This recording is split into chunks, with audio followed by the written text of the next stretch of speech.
Hi guys, welcome back to my class. Last classes discussed about the elixir of life. First one para to eighth one para.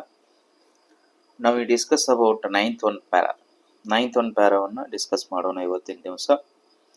The means which soil erosion presents to the continuous of a successful agriculture is an alarming one in many parts of India. The soil erosion, this is a alarm in India some places ಕೆಲವೊಂದು places ಒಳಗಡೆ ಅದು alarm ಐತಿ ಅಂತ ನಾವು ಹೇಳ್ಬೋದು. ಅದು ಇಂದು ಎಚ್ಚರಿಕೆ ಗಂಟೆ. ಯಾಕಂತಂದ್ರೆ ಸತತವಾಗಿ ಸಾಯಿಲ್ ಎರೋಷನ್ ಆಗ್ತಾ ಹೋಯ್ತು ಅಂತಂದ್ರೆ ಅಲ್ಲಿ ಅಗ್ರಿಕಲ್ಚರ್ ಇಂಪಾಸಿಬಲ್ ಆಗ್ಬೋದು ಅಂತ ಹೇಳ್ಬೋದು. Calling urgently for attention and preventive action. Yes first one ನಾವು ಮಾಡಬೇಕಾಗಿರುವಂಥ ಕೆಲಸ ಏನಂತಂದ್ರೆ ಅದನ್ನ ಪ್ರಿವೆಂಟಿವ್ ಆಕ್ಷನ್ಸ್ ಅನ್ನ ತಗೋಬೇಕು. ಅದರಿಂದ ಏನಾದರೂ ಸ್ವಲ್ಪ ನಾವು ಪ್ರೊಟೆಕ್ಟ್ ಮಾಡುವಂತ ಕೆಲಸ ಮಾಡಬೇಕು ಅಂತ. The terracing of the land, the construction of bunds to check the flow of water. The terracing of land ಅಂದ್ರೆ ಇಳಿಜಾರು ಇರುವಂತ ಪ್ಲೇಸಸ್ ಒಳಗಡೆ ಅಲ್ಲಿ ಬರ್ನ್ಸ್ ಅನ್ನ ಅಥವಾ ಚೆಕ್ ಬರ್ನ್ಸ್ ಅಂತ ಹೇಳಿ ಕರಿತೀವಿ. ಈ ಟೈಪ್ ಬರ್ನ್ಸ್ ಅನ್ನ ನಾವು ಕ್ರಿಯೇಟ್ ಮಾಡ್ಕೊಂತ ಹೋಗ್ಬೇಕು. ವಾಟರ್ ಫ್ಲೋ ಆಗುವುದನ್ನ ನಾವು ತಡೆಯಬಹುದು. The practice of counter cultivation and planting of appropriate types of vegetation. Yes, we create some types of vegetation. ಅಂದ್ರೆ ಅದು ಕಲ್ಟಿವೇಶನ್ಸ್ ಮಾಡೋದ್ರಿಂದ ಅಥವಾ ನಾವು ಪ್ಲಾಂಟಿಂಗ್ ಮಾಡೋದ್ರಿಂದ ಅದು ಸಾಯಿಲ್ ಎರೋಷನ್ ಅನ್ನ ನಾವು ತಡೆ ಹಿಡಿಬಹುದು, ಸ್ಟಾಪ್ ಮಾಡಬಹುದು ಅಂತ ನಾವು ಹೇಳ್ಬೋದು. It is obvious that the aim should be to check the flow of water at the earliest possible stage before it has acquired any appreciable momentum and correspondingly large destructive power. ಅದನ್ನೇನಾದ್ರೂ ನಾವು ತಡೆದೇ ಹೋದ್ರೆ ಕೆಲವೊಂದು ಅಪ್ರಿಸಿಯಬಲ್ destructive power ಅನ್ನ ನಾವು ಕಳ್ಕೋಬಹುದು. ಯಾಕಂದ್ರೆ earth surface ಮೇಲ್ಗಡೆ ಇರುವಂತ ಈ ಫೈನೆಸ್ಟ್ ಸಿಲ್ಟ್ ಅನ್ನ ಎಲ್ಲಾನು ಅದು ಕ್ಯಾರಿ ಮಾಡ್ಕೊಂಡು ತಗೊಂಡು ಹೋಯ್ತು ಅಂತಂದ್ರ ಏನಾಗಿ ಬಿಡ್ತೈತಿ, ಅಗ್ರಿಕಲ್ಚರ್ ಅಲ್ಲಿ ಇಂಪಾಸಿಬಲ್ ಆಗತ್ತ. ನೆಕ್ಸ್ಟ್ ಒನ್ನ ಮುಂದೊಂದುಗಡೆ ಒಂದ್ ದಿವಸ ನಮಗ ತುಂಬಾ ಪ್ರಾಬ್ಲಮ್ ಅನ್ನ ಕ್ರಿಯೇಟ್ ಮಾಡಬಹುದು ಅದು ಅಂತ ಹೇಳ್ಬಹುದು. 10th one para, water is the basis of all life. Is one of the basic life, that is water resources.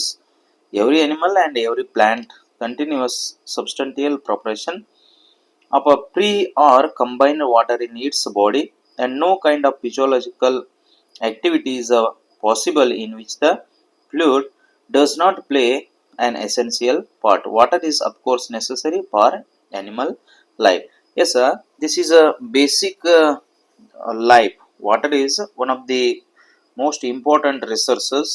Everyone life, plant life also, animal life also. ಎಲ್ಲದಕ್ಕೂ ವಾಟರ್ ಬೇಕಾಗಿರುವಂಥದ್ದು.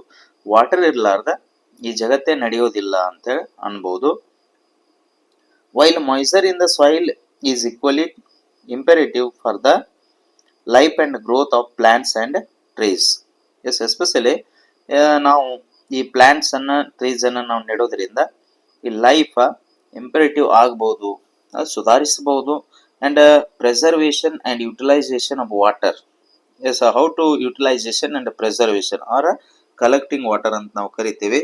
ಅಂದ್ರೆ utilise ಮಾಡ್ಕೊಳ್ಳೋದ್ರಿಂದ that is the fundamental for human welfare. ಅಂದ್ರೆ ಇದು ಮನುಷ್ಯನ ವೆಲ್ಫೇರ್ಗೆ help ಆಗಬಹುದು. ಯಾಕೆ utilise ಮಾಡ್ಕೊಳ್ಳೋ ತುಂಬಾ ಇಂಪಾರ್ಟೆಂಟ್ ಅಂತ ನಾವು ಹೇಳ್ಬೋದು. ನೀರನ್ನ ವೇಸ್ಟ್ ಮಾಡಲಾರ್ದ ಅದನ್ನ ಯುಟಿಲೈಸ್ ಮಾಡ್ಕೊಳ್ಳುವಂಥದ್ದು. Apart from artesian water, the ultimate source in all causes is a rain or snowfall. Much of Indian agriculture depends on seasonal rainfall and is therefore very sensitive. Especially in Indian agriculture depend upon a seasonal rainfall. Rainy season, winter season and summer season ಅಂತ ಏನು ನಾವು ಕರಿತೀವಿ. ನಾವು seasonal ರೇನ್ಫಾಲಿಂಗ್ ಮ್ಯಾಗ depend ಆಗಿವಿ. ಎಲ್ಲ agriculture ಇರೋದು Indian agriculture seasonal ರೇನ್ಫಾಲಿಂಗ್ ಅಂತ ನಾವು ಹೇಳ್ಬೋದು. But our rainfalling that is depend upon seasonal rainfalling, that is irregularity rainfalling. ಅಂದ್ರೆ ಅದು ರೆಗ್ಯುಲರ್ ಆಗಿ ಆಗೋದಿಲ್ಲ, ಇರ್ರೆಗ್ಯುಲರ್ ಇರೋದ್ರಿಂದ ನಮ್ಮ ಅಗ್ರಿಕಲ್ಚರ್ಗೆ ಅದು ಪ್ರಾಬ್ಲಮ್ಸ್ ಅನ್ನ ಕ್ರಿಯೇಟ್ ಮಾಡುವಂಥದ್ದು. The problems of soil erosion and inadequate or irregular rainfall are closely connected with each other. Yes, that is a seasonal rainfalling or a irregular rainfalling that is created irregularity Indian agriculture. ಈ ಅಗ್ರಿಕಲ್ಚರಿಗೆ ಅದು irregularity ಆಗಬಹುದು ಅಥವಾ problems ಅನ್ನು create ಮಾಡಬಹುದು ಅಥವಾ ಕೆಲವೊಂದು ತಿನ್ನುವಂತ materials ಸಿಗದೆ ಹೋಗಬಹುದು ಅಂತ ನಾವು ಹೇಳ್ಬೋದು. It is clear that the adoption of techniques preventing soil erosion would also help to conserve and keep the water where it is wanted. In other words, on and in the soil, and such techniques therefore serve a double purpose. Yes sir, now soil erosion na ತಡೆಯೋದ್ರಿಂದ ಅದು ನಮಗೆ double purpose ಆಗ್ಬೋದು. This is one of the technique use. ಯಾವ್ದಾರ technique ಯಾವ type ನಾವು technique ಮಾಡ್ಕೋಬೇಕು soil erosion ನ stop ಮಾಡಬೇಕಾತು ಅಂತಂದ್ರೆ ನಾವು ಯಾವ ಟೈಪ್ ಅನ್ನ ಟೆಕ್ನಿಕ್ ಮಾಡ್ಕೋಬೇಕು, how to utilise water, how to conserve water. Yes ಇದನ್ನು ನಾವು ಟೆಕ್ನಿಕ್ ಮಾಡ್ತಾ ಹೋದಿವಿ ಅಂತಂದ್ರೆ ಮುಂದೊಂದು ದಿವಸ ನಮಗೆ ವಾಟರ್ ರಿಸೋರ್ಸಸ್ ಸಿಗಬಹುದು, ಇಲ್ಲ ಅಂತಂದ್ರೆ ಅದು ವೇಸ್ಟ್ ಆಗಿ ಹೋಗ್ಬಹುದು ಅಂತೇಳಿ ಕರಿಬಹುದು. Next 11th one para. It is evident however that in a country having only seasonal rainfall, an immense quantity of rainwater must necessarily run up the ground. The collection and utilization of this water is therefore of vital importance. Yes, it is evident however our country seasonal rainfalling, how to utilization ಅಂದ್ರೆ rainy season continuously ಇರೋದಿಲ್ಲ.